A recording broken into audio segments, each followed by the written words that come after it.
জমি কেলেঙ্কারির ব্যাপারটা নিয়ে আমি বিধানসভা ইতিমধ্যে আমি ডাবল স্টার্ট কোয়েশ্চেন মানে শর্ট নোটিস কোয়েশ্চেন জমা দিয়েছিলাম।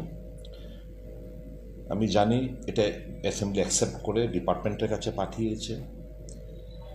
একটা কথা প্রবাদ আছে না, কেঁচো করতে সাপ বেরোয়। যখন ডিপার্টমেন্ট রিপ্লাইটা রেডি করছিল, আমার কাছে প্রশাসনের আমাদের অফিসেও তো বিভিন্ন লোকরা রয়েছে যারা খবরটা দেয়। কোয়েশ্চেনটা পাওয়ার পর অনেকে ফোন করে বলেছেন, দাদা এতদিন পরে আসল জায়গাটা আপনি ধরতে পেরেছেন, আমরা রিপ্লাইগুলো রেডি করছি। স্বাভাবিকভাবেই আজকে সকালবেলা যখন আমি মানে জাস্ট অ্যাসেম্বলির জন্য 11:15টার সময় বেরোচ্ছিলাম, তখন আমাকে একটা চিঠি দিয়ে বলছে আপনার শর্ট নোটিস কোয়েশ্চেনটা ক্যান্সেল করা হলো, ইজ নট ইনফর্ম ভেগ টেক যে দিয়ে বললো। Moreover, the question is not admitted under Rule 42A of the Rules of Procedure of Conduct of Business Tripura, as the concerned department did not agree to answer the question. The department এই প্রশ্নটার উত্তর দিতে রাজি হননি বলে আমাকে জানিয়ে দেওয়া হয়েছে। অর্থাৎ আমি যে খবরগুলো পাচ্ছিলাম, ব্যাপক দুর্নীতি, ব্যাপক গ্যারাকল।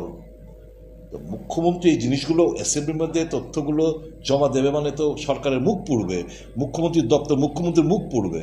কাজে ডিপার্টমেন্ট প্রশ্নটা উত্তরটা জমা দিলেন না। আমি তখন, যেহেতু আজকে কোনো কোয়েশ্চেন ছিল না, স্টার্ট কোয়েশ্চেন, আমি তখন স্পিকারের দৃষ্টি আকর্ষণ করে, এটা আমার বানানো গল্প না, এটা সিপাহীজলার ডিস্ট্রিক্ট ম্যাজিস্ট্রেট, দিদান ডিস্ট্রিক্ট ম্যাজিস্ট্রেট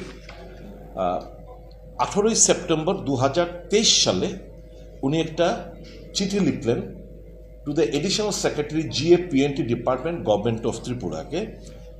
এই যে দুর্নীতি, একটা সিপাহীজলার আন্ডারে আমার এই দুর্নীতি চলছে, তুমি কীভাবে দুর্নীতি চলছে তার বিবরণ দিয়ে, এবং বলছে land mafia, director of settlement, land রেকর্ডসের মধ্যে কয়েকজন অফিসারের নাম উল্লেখ করা, আমি সেটা আপনাদের কাছে আমি তুলে ধরছি, দিয়ে বলছে তুমি অবিলম্বে ব্যবস্থা নাও এবং যথাযথ এনকোয়ারি করা।